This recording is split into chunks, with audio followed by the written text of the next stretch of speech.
Hey,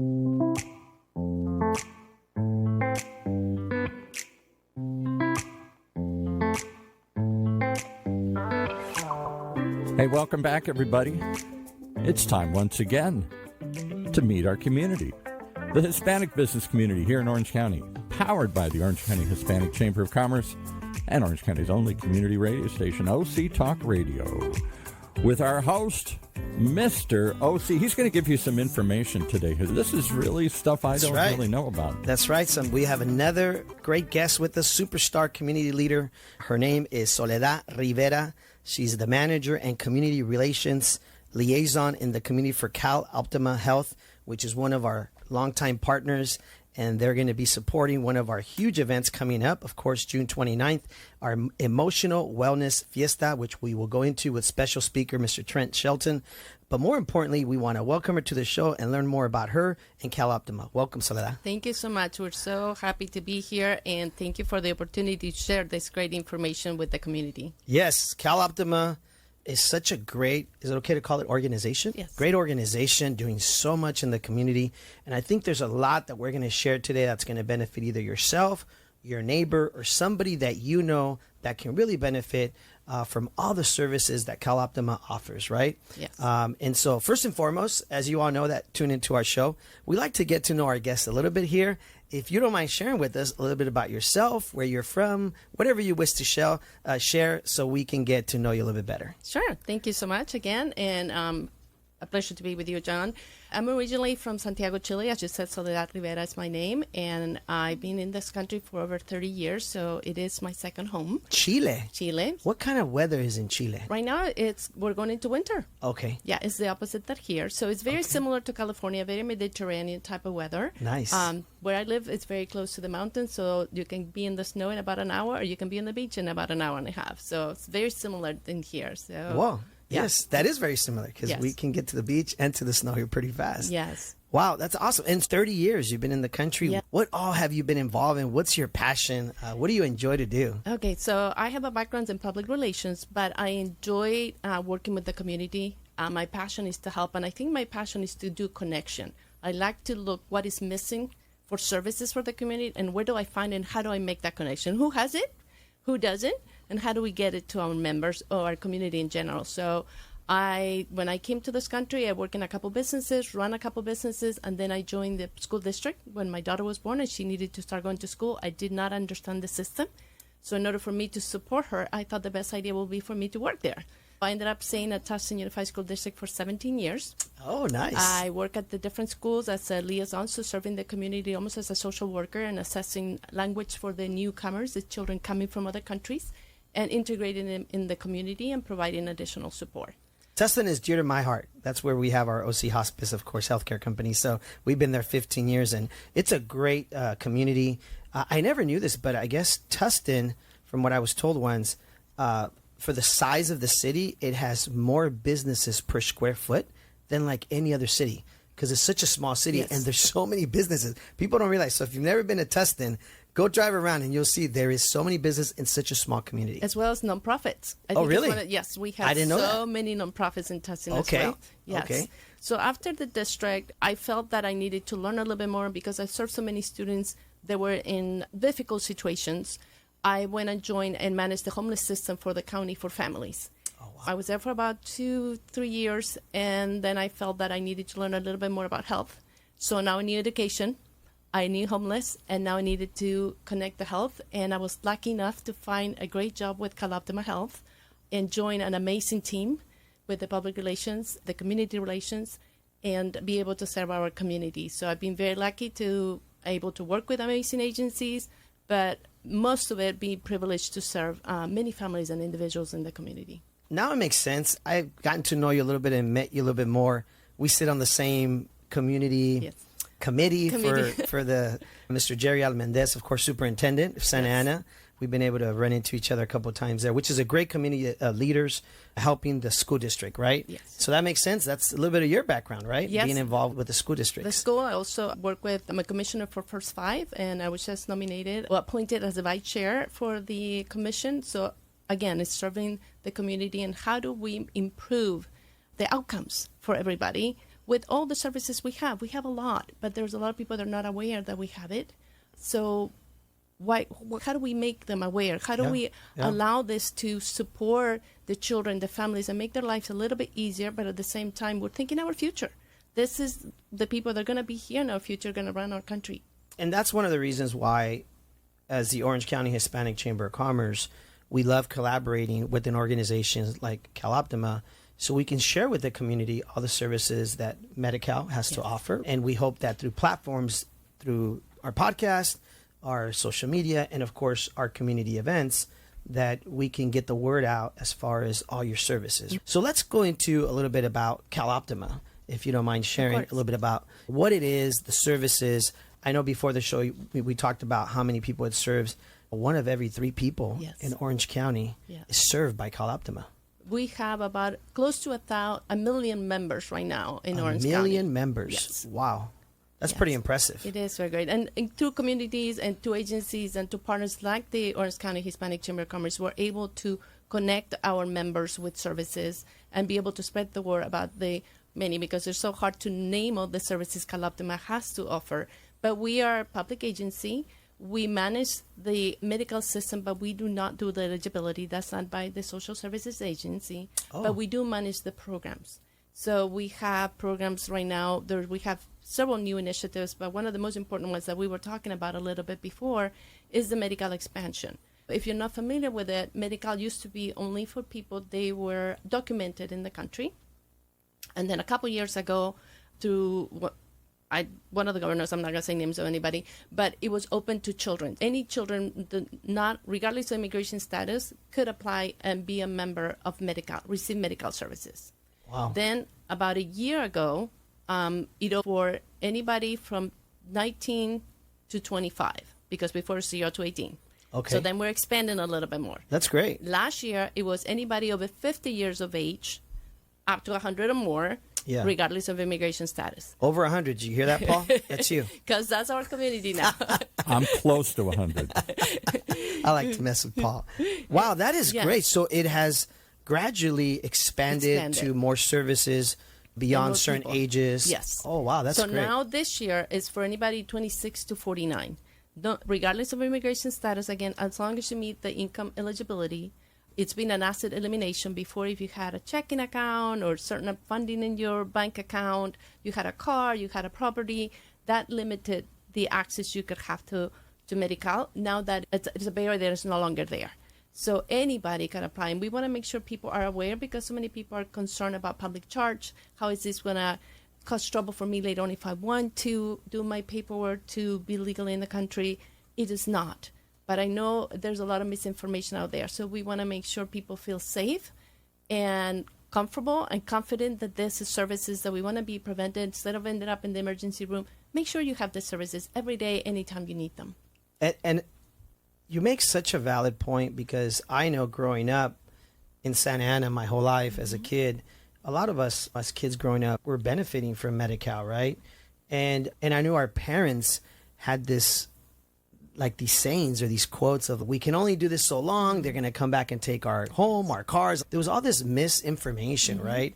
And so I think it's important that we continue to share the information that's being updated and that it's being changed, right? And like you said, it's growing in leaps and bounds. Wow, like CalOptima isn't what it used to be. Exactly. Maybe that should be the same. Exactly. CalOptima isn't what it used to be. It's like a whole different world today, right? It is, and it's an open home. We want people to feel comfortable to come to our offices if they need help, but there's also so many agencies in the community. They're supported by CalOptima. They do the services as well. If somebody needs to apply for Medi-Cal, we do a lot of events, and in every event we have people there ready to enroll in CalFresh or in Medi-Cal. We also have the clinics. You said CalFresh? CalFresh is also, which used to be EBT or for food services. Oh, okay. That's also available. If you qualify for Medi-Cal, you're going to qualify for CalFresh because it's pretty much the same income. The only thing is with CalFresh, then there's some legal status involved, but not with Medi-Cal. But I think it's important for the people viewing or listening, even if it's not for you, maybe it's for one of your neighbors or somebody down the street that you know. Or believe it or not, sometimes our kids at school, right? I know they're out of school right now, but at school, the kids may have a friend who's having challenges with food. access to food. And as we all know, if a child isn't fed well, he's not going to learn. It's the stomach affects the mind. It's something that has been proven and seen in studies. And that is such a great program you offer to be able to help kids and families have access to food, especially today in this economy. It's been tough. Food has gotten a lot more expensive, right? Everything, the costs have gone up in a lot of things. So that's great that you offer that service too. It's not just healthcare. No. It's also access to food, right? Yes. And it's part of, when you think about it, it's not just having fruit, it's having vegetables, it's having a variety of food. And like you said, when a child has a toothache, do you think they're going to learn when they're sitting in the classroom with pain? They're not. So now that all the schools are requiring the vaccines and certain dental checkups, that's all available to all the children and adults now, everybody. So why not be able to access that when it's readily available for everybody? I took a tour yesterday, actually, of an autism clinic here in Santa Ana, and they're supported by you guys. They were sharing some of the grants or the funding they give, and I got to tell you, I had never been in an autism clinic, and it changed me forever. Hearing and not seeing, but hearing the children, what they go through and all that. It's tough what kids go through, and the fact that programs like yourself can continue to fund or support, however it is, through grants or state funding, whatever it is, that is great to know. Now, as far as events, I know that you guys are always supporting so many events. Is the goal to just be there to get the word out and let people know who you are and what you're doing? Yes, mainly do that, offer the services, bring other community-based organizations. Again, the collaborations is super important for CalOptima, and we have so many partners, but we want to make sure as they support us, they feel supported by us as well, but most importantly, support the community. So we bring all those agencies to come to an event so people have easy access again, have a fun time, enjoy, not only just get that, but also face painting, magicians, balloons, activities, make it fun. Well, you got to make it fun, right? For the families to come and the kids to come, which is the people you're serving, right? Exactly. And with that, I just want to remind everybody at the beginning of the show, we mentioned our June 29th Emotional Wellness Fiesta event that CalOptima is sponsoring and supporting our Orange County Hispanic Chamber of Commerce, which is going to be an amazing event with Trent Shelton, who is an amazing speaker, writer. His book, Protect Your Peace, I think it's called, right? Just an amazing person, has millions and millions of followers, will be speaking at this event June 29th. It's like a half a day event on Saturday. Shout out to Santa College, who's hosting it, right? Another one of our partners here at the Chamber. And it's interesting because the title says Emotional Wellness Fiesta. And Paul earlier said, oh, so you can have fun doing this. And I said, that's the goal, right? Is sometimes you have to say, look, let's make it fun so people can come and bring their kids or their families, and we can discuss hard topics. And these are tough topics right now, right? Obviously, coming out of the pandemic, the numbers are showing that a lot more children and family are battling with different types of mental health or, like in this case, wellness situations, right? So this is great that CalOptima is behind this. Yeah, and we're very excited that the Orange County Hispanic Chamber of Commerce has decided to do something like this and give importance to such a current topic, because we know, like you said, children are being affected at school. The pandemic caused a lot more issues, but I think they're coming more to light. Things that were happening in the past, and maybe people were a little scared to talk about it. Yes. People were looking at them funny if you talked about it. So like you said, with this event, besides making it funny, it's actually taking in consideration people's feelings, because you don't want people to feel, I'm coming here just for a giveaway. That's not the point. The point is we want to provide the resources, but also be respectful of the needs of the community. Yeah, I think what's going to be great for those of you that don't know about the event, and this is the first time you're listening about this particular event, our Emotional Wellness Fiesta, is that there's also going to be a mini kind of like business expo that day that's going to provide different services with different resources for those that will be coming to the event.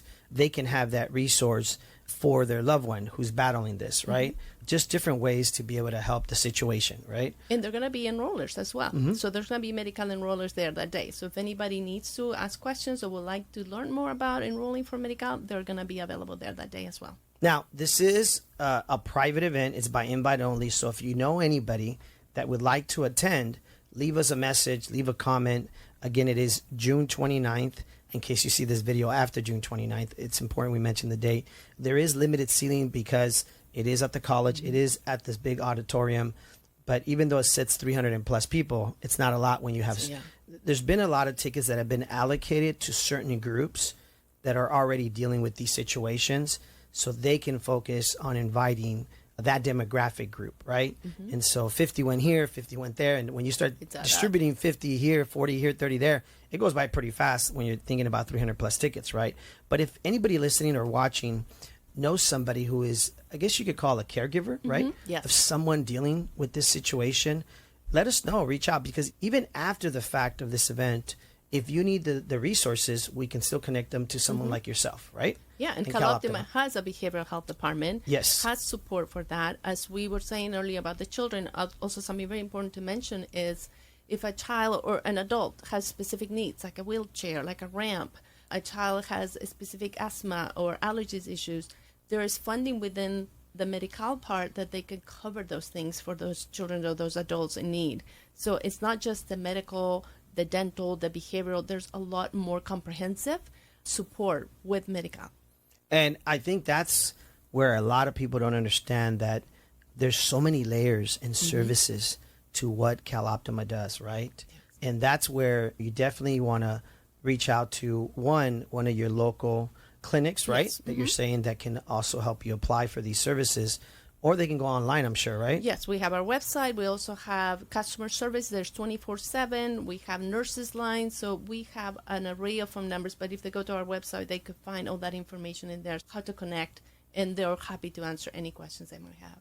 For those of you listening, if this is something that you feel would benefit somebody, feel free to leave us a comment, make a note somewhere, wherever you're going to be viewing this. Because, look, at the end of the day, this is money that's being directed towards this area, right? And this is state money, right? Yes. State And money federal funding and too as federal funding. It's already being allocated.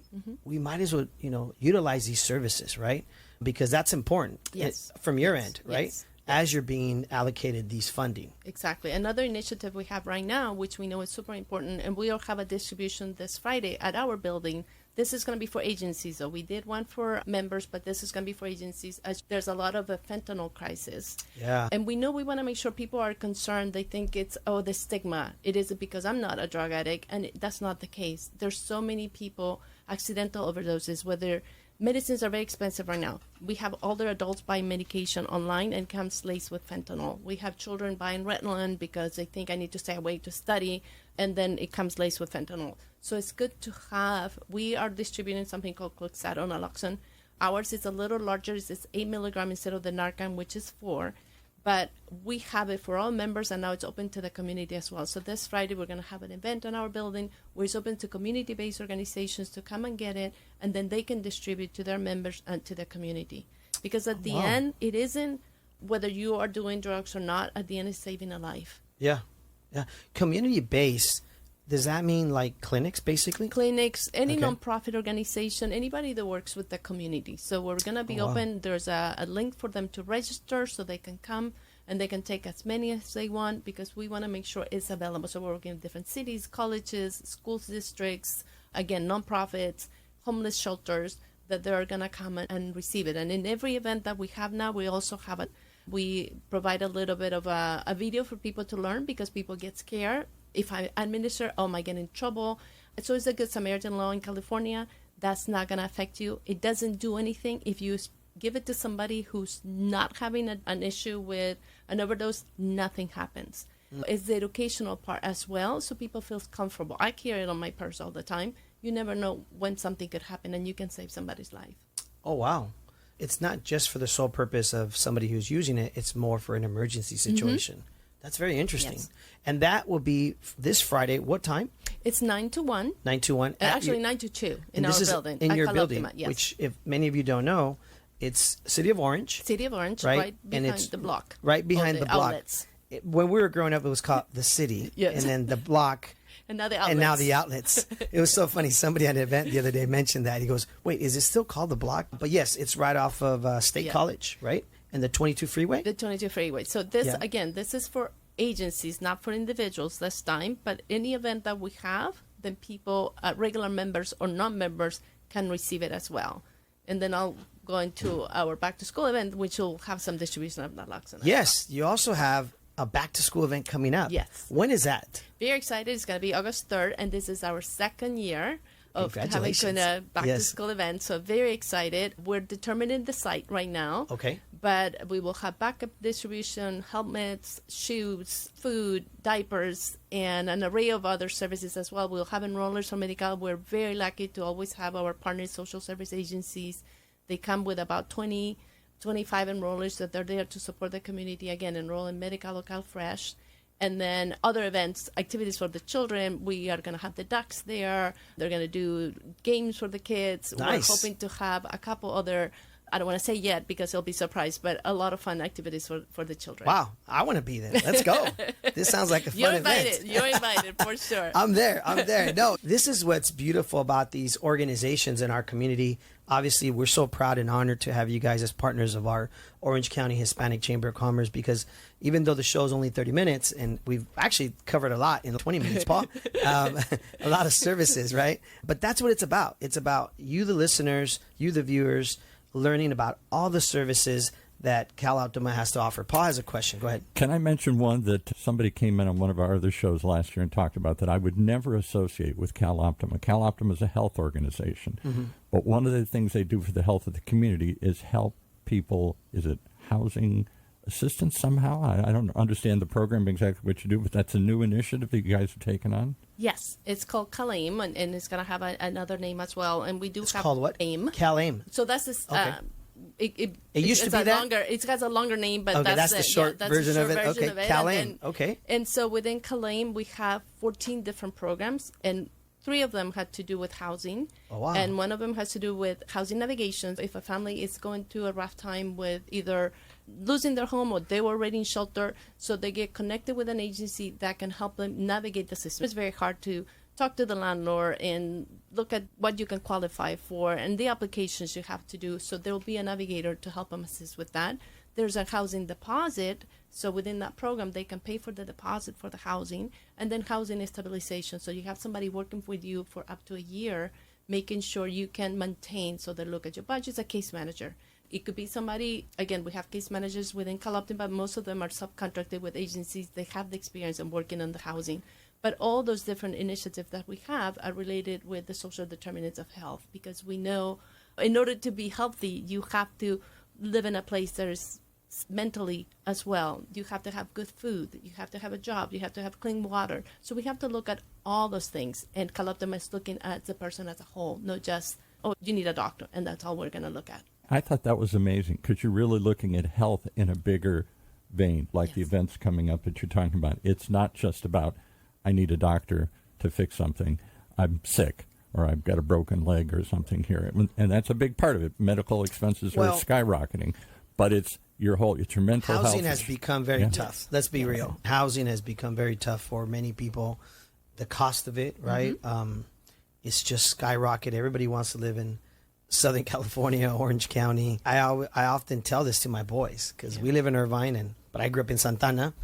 And I always give them that old school dad talk, right? Yes. You're very lucky, son. You have no idea. You're very fortunate to live in Southern California. Everybody wants to live here. Most everybody wants to live in California, period. Not only that, but you live in Southern California. And now you live in Orange County. I remember when I went off to Chico State to college, graduating from high school, and I lived in Santana, right, during the 90s, right, which was some tough areas, some tough times financially, right? Considered low income at the time. I don't know what it's considered now, but I remember going to college, and I was up Northern California, and I get to college, and everybody's asking everybody, where are you from? Where are you from? Where? And I remember telling somebody, I'm from Orange County, and they're like, oh, you live with the rich people. And I'm like, excuse me? I'm like, I'm the from real Orange County. Yeah, I was like, I'm from Santa Ana. What are you talking about? And they're like, no, that's... And at the time, there was a show on TV called The OC. Oh, yes. In the 90s. So it featured all the people in Orange County, in Newport Beach, and the nice areas, Laguna Beach, all these areas, right? Yeah. So when I was off to college, they thought I was like wealthy, rich or something, right? And I'm like, there is some areas that are not as affluent, but they're very expensive. But today, when you look at it, it doesn't matter where you are in Orange County. Santa Ana homes are up high. Everything's gone up, right? Even if you rent a room. Yeah. Just and a room rental is and how do you stay healthy if you have no home? Exactly. Exactly. And then just thinking about the stressor of thinking that you're going to lose your home. Where are your children going to be? Are you going to be in the car? Can you park the car? All those things just create it's just a domino effect of things happening to you and your family. I recently learned something that I didn't know for many years, and that's how you're determined if you're considered low income or homeless or something like that. And I remember speaking, I think it was somebody, a city council, a mayor, somebody mentioned this to me. And I didn't know that in Santa Ana there was this high percentage of considered homeless kids, because what's considered homeless is if you're a child who doesn't have your own room, a place to study, a place to sleep, a place to have your own, do your home, which a lot of the homes in Santa Ana or apartments, right? A child may not have these things because there's so many people living in one house or whatever it may be, or the home is very small. They're considered under that poverty level because of the fact that they don't have the resources, right? They don't have a place to go study, a place to have a good night's sleep, right? Things like this. And I was like, wow, I never thought about that, because you think, oh, that person, that child and that family is in that home. Not if the home is a little box and the child they're sleeping in the living room, Yeah. and everybody's, and that's the difference a little bit. And I don't know if we have the time, but I'll explain. we got time. We got about 5 minutes. There's a definition of homelessness that is different by the educational code than by HUD. Oh, interesting. Yes, the Housing and Urban Development has a definition of homelessness, means you have it's a place not meant for human habitation. If you're in the street, you're in your car, you're in a parking lot, you are any place like that under HUD, you're homeless. The educational code said if you're double up, triple up, like 2, 3 families living in, that can be considered McKinney-Vento, which is what's the educational code or law, I want to call it. It's not a law, but it's called for the education, and those children are considered homeless, which if you have a family that is 2 or 3 families living in a home, HUD will say, no, they're not homeless because they do have a roof. Wow. So that's the How it's discrepancy we defined. have right now. And do you qualify then under this educational code for any help? Only by the schools, by not by county. Like you won't receive a voucher, you won't receive because you're not considered homeless. But the education, yes, they can support you with anything related to education. So if they need to go to a field trip and they have the money, then the school will pay for that. So here's the real question we talked about beforehand. You do so much for so many, and yet so few really understand it. Is it the complexity of the system, or is it just lack of knowing where to go and what to do? You were talking another one, emergency Medicare, and I think and other also, sorts of things. I think it also has to do, and you can obviously touch more on it, so that is the fact that until most recent, I think the city or the community has gotten more involved in helping these families who may have not had access to internet, right? Yeah.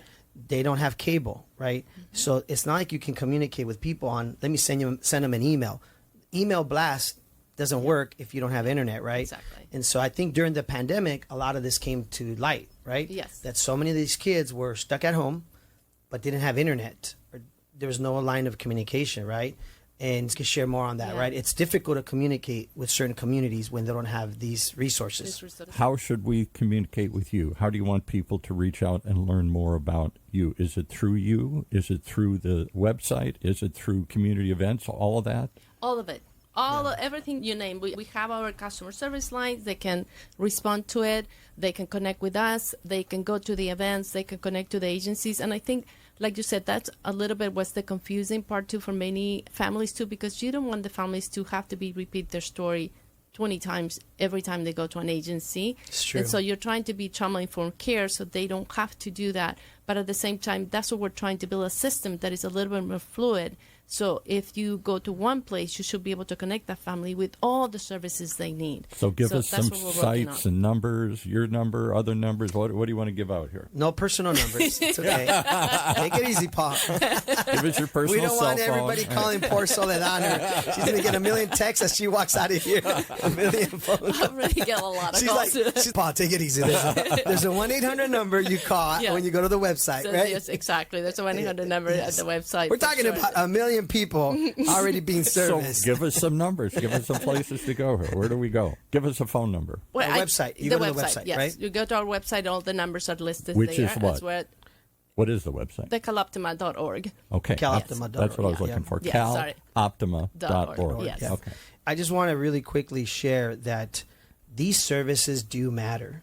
And if you really think about it, the people on the other side of the table, you have to think of in their terms. They're not excited, or maybe they're embarrassed, right? To, like you said, you just made a great point that came across my head when you said, we're trying to prevent them having to tell the story 10 times, because nobody wants to have to admit that as a parent, I'm struggling financially. Exactly. And I can't feed my child, or I can't clothe my child, or I can't give them services that other kids in the school have, but I don't have the resources. And so you made such a great point when saying we want to prevent from parents having to tell us the same thing over and over, because it may be hard for them emotionally, right? And mentally, it's hard on a parent that, hey, for whatever reason, I can't afford these resources. So thank you for all that you're doing. Thank you, CalOptima. Thank you, Medi-Cal, and all the other programs, because it is something that is needed. It is much appreciated. Again, folks, June 29th is our Emotional Wellness Fiesta with Mr. Trent Shelton, a great speaker. Thank you, CalOptima. Thank you, Soledad, for being on our show. I know the show is only 30 minutes. It goes by so fast. If anybody wishes to attend, I know there's limited tickets for our Emotional Wellness Fiesta, but if you wish to attend, you know of somebody that's battling some sort of difficult wellness situation with mental health or whatever it may be, leave a comment, send us a message. As we always let you know at the end of the show, follow our Instagram, OCHCC, which is the Orange County Hispanic Chamber of Commerce, on our Facebook page. And you could always leave us messages anywhere there in our social media, and we will get back to you as soon as possible, because we want to make sure we're passing on the information, the questions, and the resources with our community partners, because that's important. And I wanted to thank the Orange County Hispanic Chamber of Commerce, because you guys have been so supportive of everything CalOptima is doing as well, supporting our members, supporting our community. You've done more than this event that you're talking about this coming up. You have a lot more events. You've done some events at our building. Yes, we did that. Was it like 6 months ago? Maybe? Yes, amazing. The community being part of it and spreading the word and making sure your members and the community at large is aware of not just the CalOptima services, but other services available in the community. So I think that's super important. And the other point I want to make, and this was a CEO that I have many years ago that he said it, and I know it's been said many times, but I think it's super important. It's not a hand down, it's a hand up. And it's providing the family the pride to be self-sufficient. Yes. It's not a matter of thinking you're going to be dependent for the rest of your life. That's not the point. The point is we're going to give you the tools so you can use them, make your children safe, and then somebody else can take them later. Yeah. I will end the show with this. When we were kids, my mom, we had food stamps, and it was something that helped us as kids. My dad was a hardworking landscape worker. Financially, it was tough for him. And as I grew up, my mom, I could tell it bothered her that I would share the story when I would speak at high schools or colleges. And I said, Mom, no, don't be embarrassed. Like, this is a great story that we grew up on a service that helped me and us get by in life. I went out to college. I got a degree. I got a career. Now I'm a vice president of an organization. We own our own business. If you really think about it, I'm the result of services like these that benefited kids like us in Santa Ana, who at the time, and maybe today still, are low-income communities. And so I have to tell that story, that it's okay. Like, you can be one of these kids and make it out of that tough situation and make something of your life. And I said, don't ever be ashamed of that. And so I understand that. It was tough for my mom and probably for my dad. But thank you. Thank you for the services. And it's greatly appreciated. And with that, I know we run out of time. Paul Roberts always starts giving me that stinky eye. But I hope we've shared some good information with the community. I hope that today you've learned something more about CalOptima and all its great services. Again, go to the website, leave a comment. And June 29th, Emotional Wellness Fiesta. It's going to be an amazing event. And thank you, Soledad, for sitting on our wellness, health and wellness committee that we have at the chamber now, because it's a great committee. And we're all collaborating and supporting each other. And with that, I just want to say thank you so much for being on our show. Oh, thank you for having me. All right, folks, there you have it. Our community podcast show powered by the Orange County Hispanic Chamber of Commerce, where our community is your community. Mr. Paul Roberts, take it away, sir. Well, there you have it. Another good reason to tune in each and every time to meet our community, the Hispanic business community here in Orange County. Powered by the Orange County Hispanic Chamber of Commerce and Orange County's only community radio station, OC Talk Radio. Streaming live from our studios here at the University of California, Irvine's Beale Applied Innovation Center.